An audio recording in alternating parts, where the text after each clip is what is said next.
I think the common denominator of each and every one of us is that we really want to be the best that we can be. And we all have different physical challenges. For many of you, you know that I was born with an incurable disease, Crohn's disease, and I'll talk about it a little later. And I think that we go through our journey and we go through these hills, these valleys, and we all have dreams and expectations on how we want to be. And some of these dreams started out when we were a child. We dreamed about being an astronaut or a teacher or a doctor, a professional athlete. And then one of those dreams are just smashed.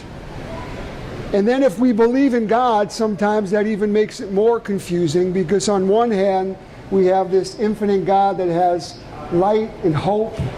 And then on the other hand, we have our life that's just spiraling out of control. And usually when that roadblock happens, that hill, that valley, is when we just gear over to the right or the left. And for many of us, we get lost. And I did want to talk about heart health, because some of the roadblocks that I'll talk about before I leave gets us to the point where we don't take care of, as the doctors said best, our one model year. We allow a divorce or a loss of a job, or possibly maybe a loss of a child, to get in the way, where we end up medicating ourselves with drugs or gambling or food, and we get so far away from what we really intended our life to be that we stop believing in ourselves. So as you leave today, my hope is that you embrace the courage to get back up and to put one foot in front of the other and to get your hope back. Because life was never intended to be lived on the sidelines. It's really about getting back in the game. And to get back in the game, it starts with you. No one's going to work out for you. No one's going to cook for you. I mean, I'm good, but I'm not that good. I don't have someone cooking 5 meals a day for me. Even if I paid them, it gets old. You really need to have the intellect and what I call the I want to make that happen. And getting into the heart, as the doctor who I met a few years ago, Dr. Frank Bettino, great testimony, great story, very educated, lives it. He didn't say it, I don't think he did, but he's 60 years young. He looks like just Tarzan, and he lives it. He doesn't just preach it. And that's really what life's all about. You know, you could talk a good game, but if you don't live it, if you don't exercise, if you don't take care of the most valuable real estate that you will ever own or live in, is your body. You only get one model year. And when you're dealing with your heart, you have 2 ears, you have 2 eyes, you have 2 hands, and if you're blessed, you have 2 feet. You only have 1 pump. And with that heart, if we don't use it, we're going to lose it. And when it comes to exercise, we'll talk about that first. Cardiovascular exercise is in the form of things that you need to love to do. And let me say that again. How many of you have a piece of cardiovascular equipment at home that you haven't used in a week? That you haven't used in a month? I know people that haven't taken an infomercial piece of equipment or the new bicycle that I put together out of the box, because they make the excuse that they're not mechanically inclined to put it together. So I've heard every excuse under the sun on why people don't exercise. And I think that I'm going to say this with love. If you want something bad enough, you're going to get it done. You're going to find a way, no matter what it takes. If you want it so bad that you can taste it, it's done. If you don't, and I've said this to my 2 daughters, one who just got married, and you could use this in every category of your life. Whether it's in a relationship, whether it's with your own fitness program, whether it's being disciplined at the breakfast, lunch, and dinner table. If you don't want it bad enough, you will find every excuse under the sun, excuses that I've never even heard of, that don't even sound intelligent coming out of your mouth, to not do something. So I don't want to fear you into fitness. I just want to enlighten you to understand that we were made by the creator of this universe to live to about 120 years old. It's not me saying it, it's not Peter's principles saying it, but it's biblical. It's just, if we don't shoot ourselves in the foot, and if we don't just giant size and become couch potatoes, we have a great opportunity to have a lot of quality and to love the people and to finish strong. Cardiovascular training, you need to pick something that you love. Swimming, shooting hoops, playing soccer, going biking with your family, playing tennis. Do something that you're going to get your heart rate up, and it's going to be weight bearing. Because as we age, especially women, you start losing bone density, your hormonal levels change, you start accumulating fat, more fat, your hormonal level is just running amok. And what happens then is that's when you could actually turn the hands of time back by doing strength training to increase your muscle so that your metabolism is quicker, because muscle burns twice as many calories as fat does. It weighs twice as much by volume, but you're not going to be able to endure strength training unless you have a strong heart. And your heart is a muscle. So if you put exertion, whether it's in the form of walking, jogging, biking, jumping rope, then as the doctor said, you're going to keep your pipes, your arteries wide open.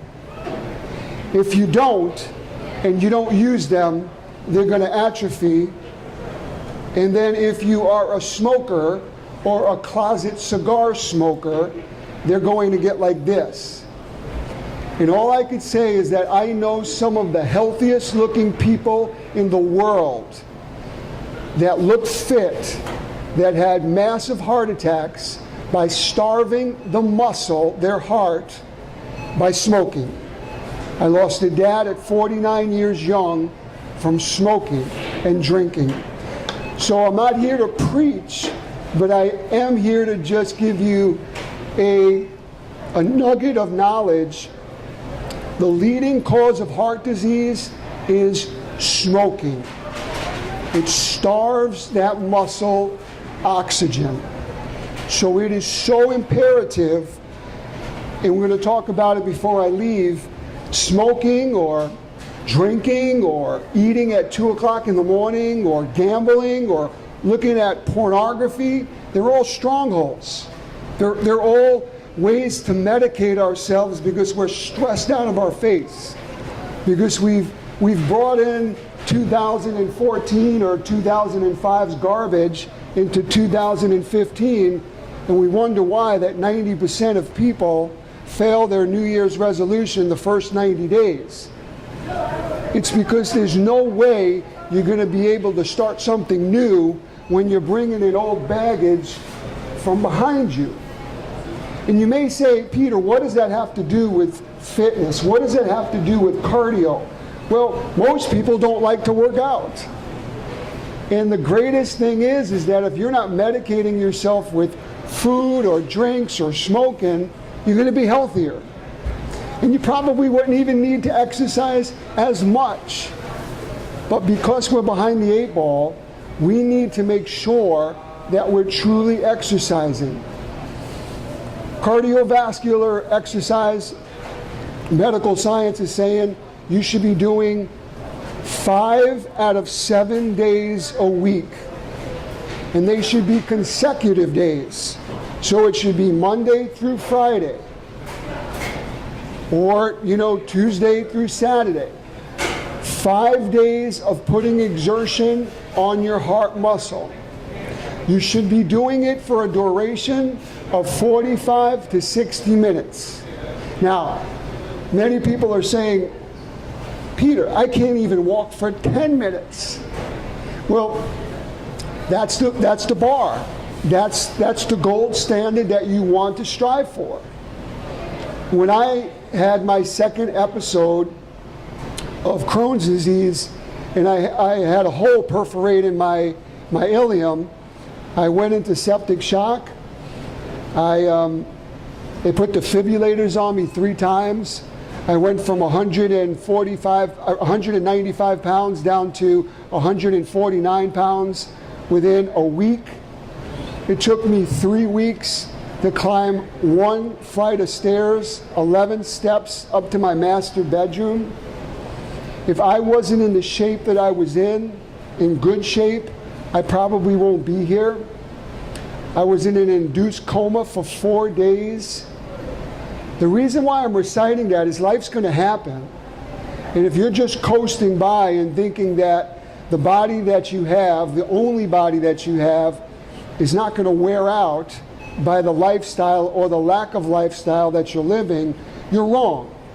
It's how we respond to those health crises that will determine if we have a fulfilled life.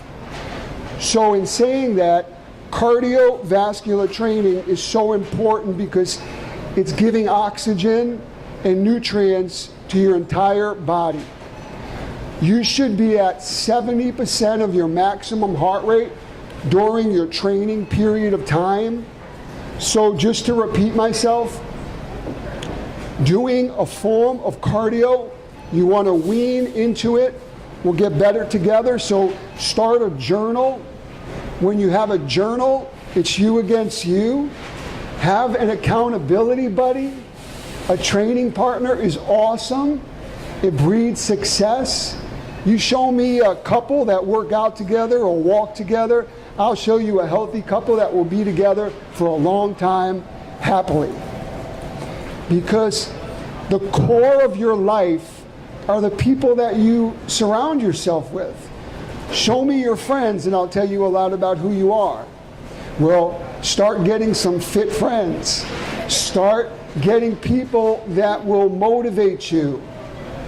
If you're supposed to go on a walking program at 6 o'clock at night after work, you want somebody to call or ring your bell. Or if you don't answer the bell of the phone, you want them to call you to the mat. You need to be accountable to him, to yourself, and pick one other person. It just gives you that much more of an opportunity to succeed. Because we as creatures don't like exercise. And we put everyone else first. We have CEOs here that I'm looking at right now, and they're focused on taking care of their company, taking another person's company and taking it out of the gutter and bringing it to the next level. And then they have crumbs at the end of the day. Or we have moms who may be single moms, and they're doing the best they can. They may have 2 part-time jobs, and then the day runs away with them, and they're exhausted. So you're in a survival mode. That's not the way God intended us to live. We need to have such richness and quality in our lives, and it all starts with taking care of our inner self. You can't see your heart.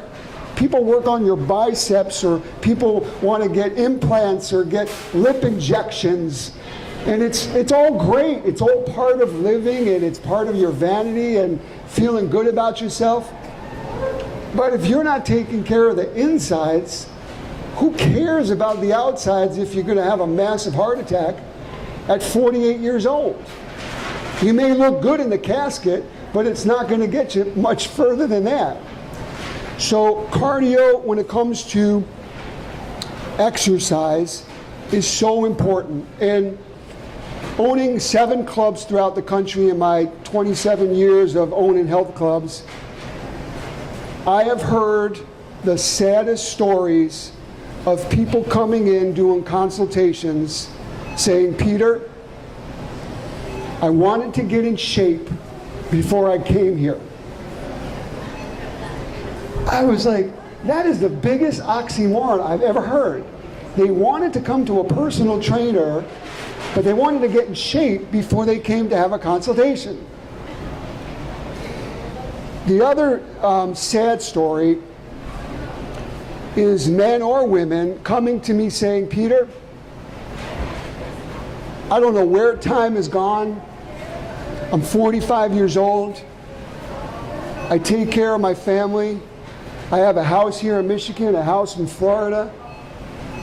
Last Friday I was up north.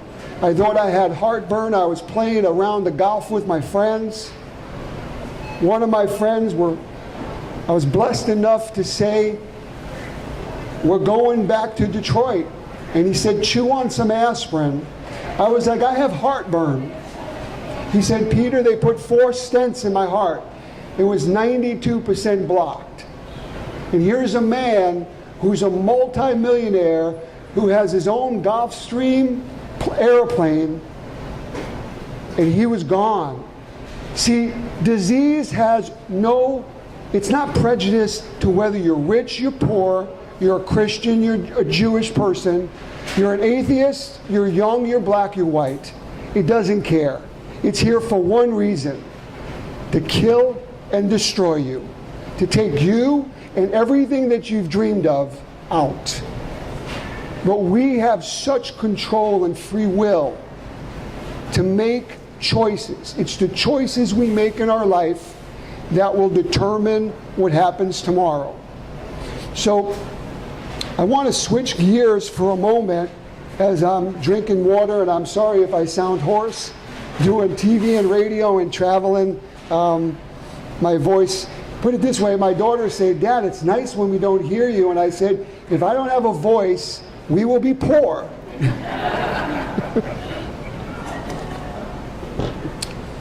Water.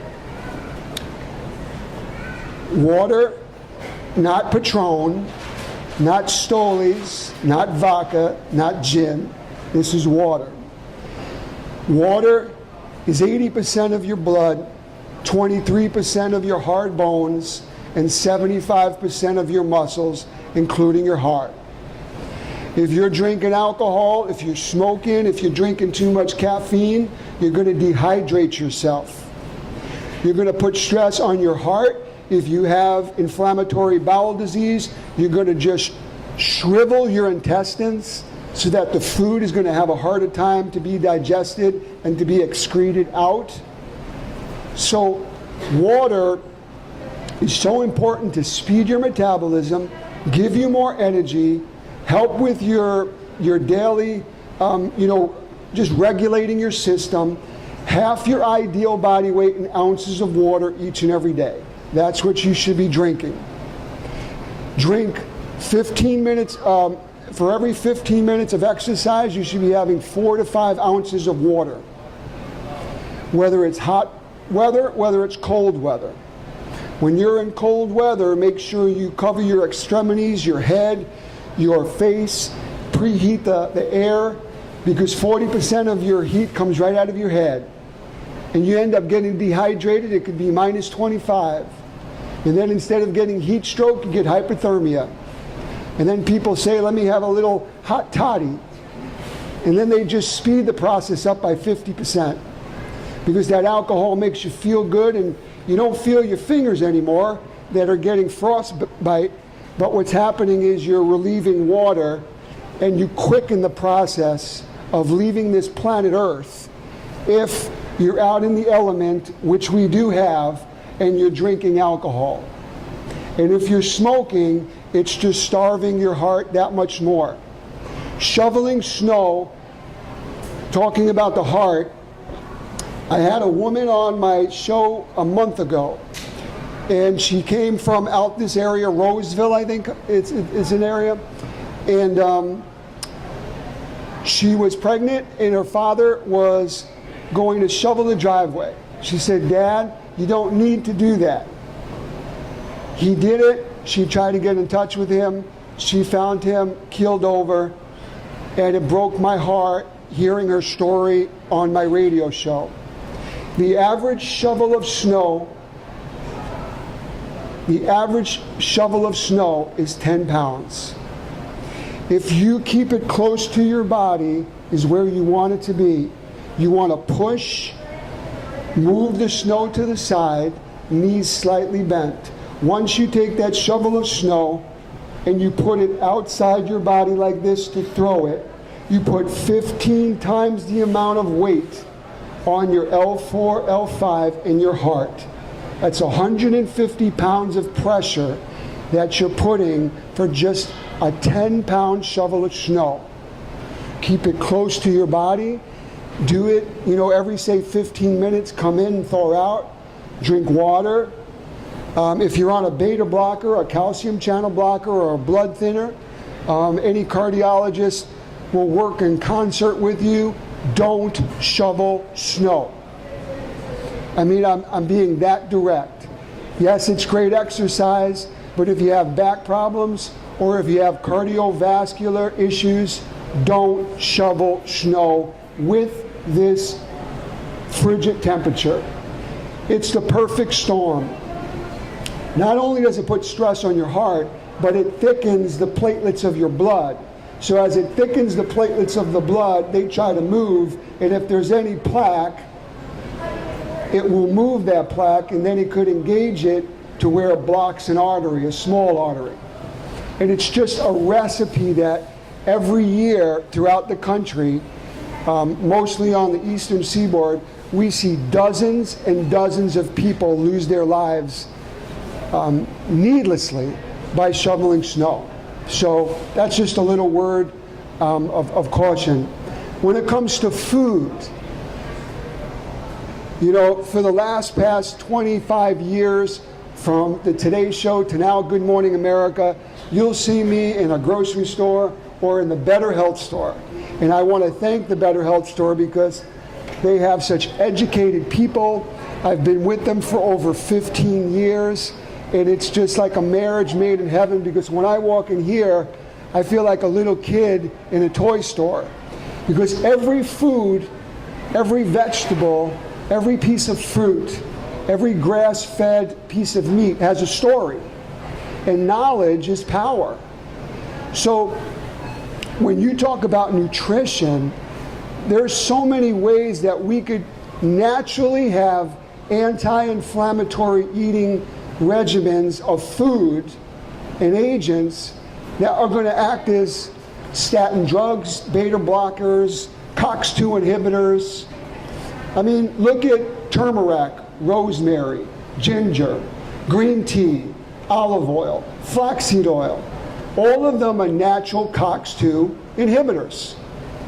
So they're better than your aspirin, your Advil, because what they do is they take COX-1 and COX-2 and they create inflammation. And sometimes if a person takes an anti-inflammatory prescription drug, it irritates or actually could make the intestines bleed. But when you're having salmon, or when you're having, virgin olive oil, or turmeric, or ginger, or rosemary, these all naturally will bring inflammation down. When it comes to the heart, know this.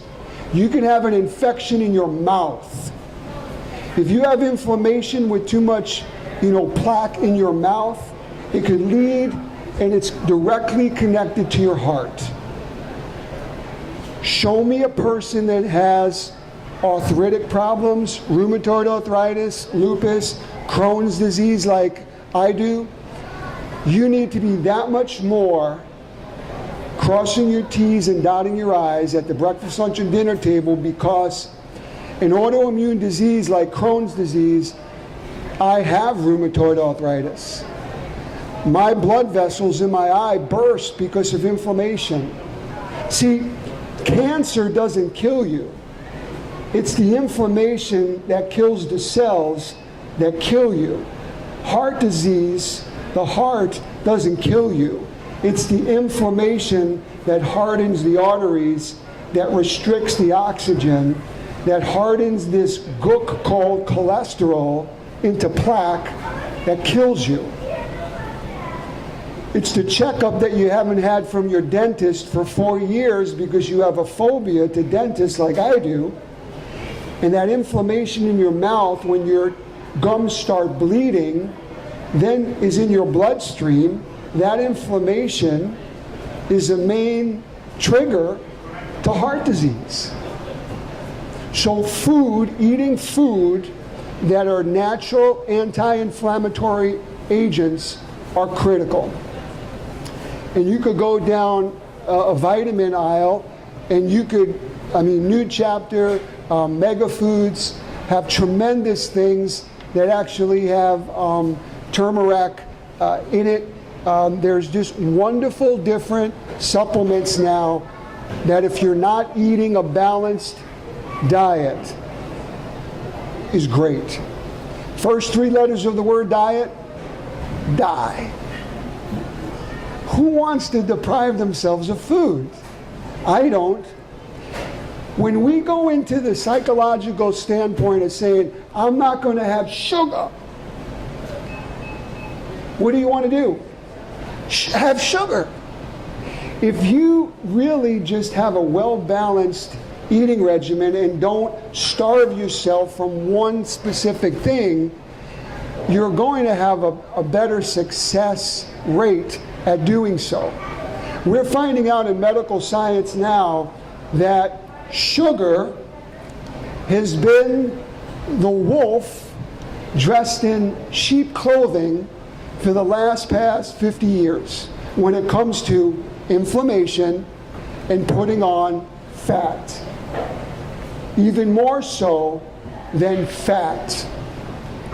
There's good and bad fat. We want to make sure that we have, especially for our heart, anti-inflammatory properties in unsaturated fat, such as your fish, your oils.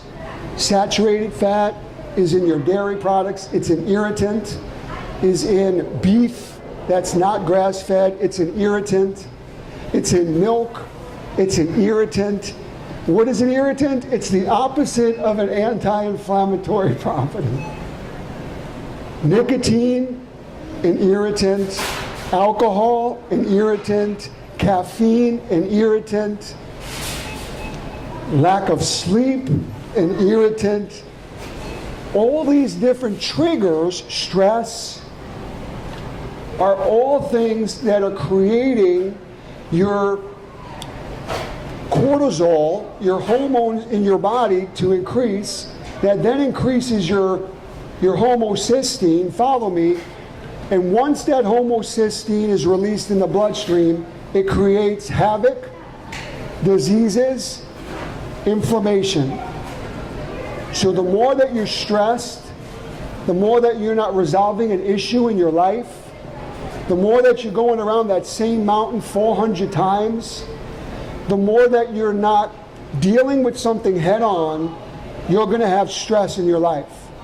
You may think you're Tarzan or Jane, you may think that you're eating good, but I'm telling you right now that the stress is going to creep up and it's going to bite you and you're not even going to know you're bleeding. So what I say is that proper exercise and nutrition is so important, and it really starts from within. The last 10 minutes I want to, before I open it up for questions, is I recently wrote a new book, and it took me 2 years to write it, and it's called Soul Strength. And I just did a conference in Nashville, and there was about 7,000 people there, and I had people say, what does soul strength have to do with fitness or being on your Zeal for Life challenge or being in the best shape of your life? What does that have to do with anything?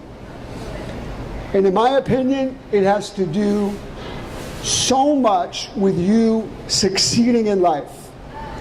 I talked before, when I just came up here, I call them invisible obstacles, invisible roadblocks. And before I leave, I truly want you to dig deep, find your reasons why, understand that you're here for a reason, and maybe you can identify one or two of these invisible roadblocks. My hope is that if you identify even one, then you need to work on it, and it's only going to enrich your life in every area, starting from fitness, relationships, occupation. The first, believe it or not, and some of you may have heard me talk about this, and it's trust. Peter, what does trust have to do with fitness? Trust is an invisible roadblock that manifests and breeds excuses. When I was young, many of you know that I come from very abusive childhood. And my dad broke my collarbone in 3 places, gave me 6 stitches over my eye when he was trying to take my mom out in Brooklyn, New York, when I was a teenager. When I had to go against my father to save my mom's life, and then he was hitting me until I was unconscious, something on the inside broke. My metrics of trust, of into me you see, broke. I became a lone wolf. As I got older, I called it, I was independent. I was a loner, and I was proud of it. When anyone come next to me, whether it was in business or in a relationship, if they got too close, I cut them off. I said, I don't need partners. I could do this myself. As I learned about 20 years ago, there was a pus pocket on the inside of my heart. No one could see it. I could live life. I could get through. But if I truly wanted to fulfill the dreams I had as a child, I was going to need to have spiritual surgery, and that needed to be cut. That pus needed to be taken out, and only then could I trust again. So trust is something that will stop you. It will be an obstacle. It will be a roadblock, and you make so many excuses on not to do something that you were called to do. The second roadblock is forgiveness. Forgiveness, I failed for almost 25 years. After the episode of my dad, I said I forgave him, but it was only skin deep. See, forgiveness robs you of peace. And as you get older, peace is something you can't buy. So forgiveness took me 25 years after my dad passed, was buried. I wanted to undig him, beat him up, and then rebury him for what he did, because I wanted to be validated for what he did to me, my sister, and my mom. But a little voice inside of me from my Creator said, it's not going to happen. You need to relinquish that emotional debt. Relinquishing emotional debt on either something that you did to someone or someone did to you is one of the biggest invisible roadblocks that just impregnates excuse after excuse after excuse to get stuck in the desert, in the valley, for years. So what I plead to each and every one of you, as I feel I have this worldwide platform now, that the show's in 110 countries, and I know I'm not that smart, But God wants to use each and every one of us. We're one of a kind. We're original. We all have gifts. And finally, when I was exhausted on being exhausted, I said, use me. And only then, when I surrendered and thought that my life was going to be black and white, He put on His set of lens, and I have a small slice of heaven on earth. And I'm here to say, there's people in this room that have a higher IQ than me, that were born with more potential than me. But the common denominator of people succeeding that have been down is they have the courage to get up and to try one more time. So forgiveness is critical to succeeding. Whether it was a divorce that was put upon you, or it was papers that you delivered, whether it was saying something to a child who then ran away and you still haven't talked to, or whether it was taking a job and you just screwed it up, you need to forgive yourself. And then you need to forgive the people that have hurt you. If you don't want to be a prisoner, if you don't want to be in bondage, if you don't want to truly go around that same block, forget about being in the best shape of your life. Don't you want to just do life? That's what we're here to do. We're not here to go from month to month to just pay bills, to be stressed out, to make a car payment. Who wants that? I don't. So, trust and forgiveness is huge. The other is unity and relationships.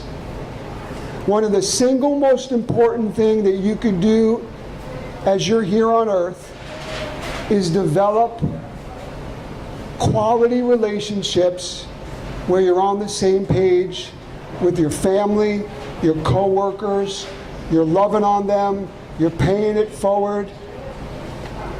At the end of the day, loving God's people is the single most important gift that we have. So we have family, we have unity, we have love. These are all invisible obstacles. If you can't forgive and you can't trust, you can't love, you can't have a relationship. If you're on your third marriage, you better look at yourself in the mirror and understand that there's things that you have not dealt with. And then we get to our body. One of the biggest obstacles that we have, that I say are invisible obstacles, we take care of our car and are more interested in putting in the right gasoline or having the latest snowblower than we are in taking care of our temple. It is the most craziest and wonderful way that we can honor God is by honoring our body. And the way we do that is by exercising, by valuing it, by honoring it, by not thinking that we're going to be here forever. And the last thing that I feel is one of the most biggest obstacles that are invisible roadblocks. We just finished a Super Bowl, and I was talking to my friends and I was watching the game, and I said, these two teams before the game wanted to take no prisoners. All they wanted to do was win. Failure was not even an option. That's how our lives are. When we're young, we have these dreams, then we trade them for the American dream. We know who we want to marry, where we want to live, the car that's going to be in our driveway, and how much money we're going to make. How many kids we want to have. We have it all figured out. Then we get to halftime. And as I said to my friend, when halftime came in the last Super Bowl, one of those teams Some of those players were wishing they were in the stands. They didn't even want to be in the game anymore. They lost before the game was over because they didn't believe they could win. See, halftime in our lives is a wonderful metaphor on us being still and being alone and going down to the valley of humiliation and having a nice talk with our Maker and reevaluating, getting our second wind, understanding that failure doesn't need to be defined by the first or second quarter of our lives.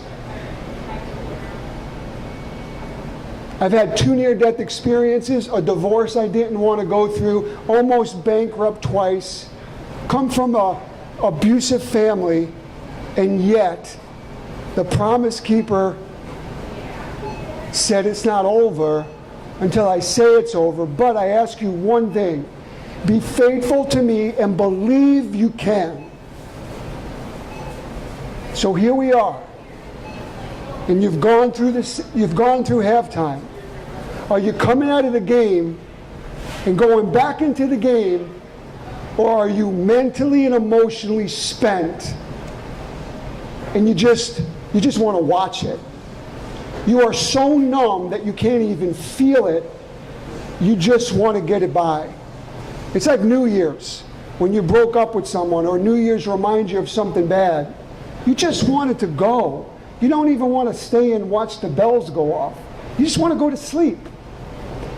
If I'm talking to anybody here that's going through that aspect in their life, I just want to say that each and every one of those invisible obstacles, they breed excuses. And what you need to do for each and every one of those obstacles, in my opinion, to succeed, the single word that you'll hear Peter Nielsen say in 2015, the word that I take ownership for, is courage. If you want to eat good, you need the courage to be disciplined at the breakfast, lunch, and dinner table. If you want to go and work out and it's minus 25 degrees and you got somebody waiting for you at Lifetime Fitness, you need the courage to tie your shoelaces and say, I'm going to do this. If you have cancer or a disease right now that the doctors say look bleak, you need to have the courage to say, they don't know everything, and I can do this. If you're in the middle of the ocean, you can't see land, and you're in a relationship or an occupation, and you don't see a way out, or you don't even see an opportunity to do it again, the thing I had to do in my own life is say, I will give love a second chance. Because the moment that you say no is the moment you're dead on arrival. Because if you can't forgive yourself, if you're not going to get into a healthier relationship, if you're not going to try to truly pursue the dreams that other people think are foolish but have been in your heart since you've been a child, then what are you doing? It's not living. So I drove 58 miles here to the Better Health store to talk about cardiovascular training, but it's just a part of it. Because you're never going to get on a treadmill. You're never going to jump rope.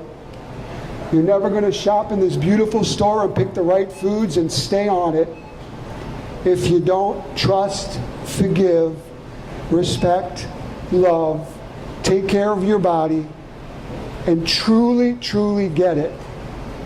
My hope is that you not only finish strong, but some of the best experiences I've had in my life came in the middle of the storm. when they put defibrillators on me, seconds before, the last thing I heard was, "We're losing him." I had the most peace those few seconds before that I wanted to bottle it, because I was helpless.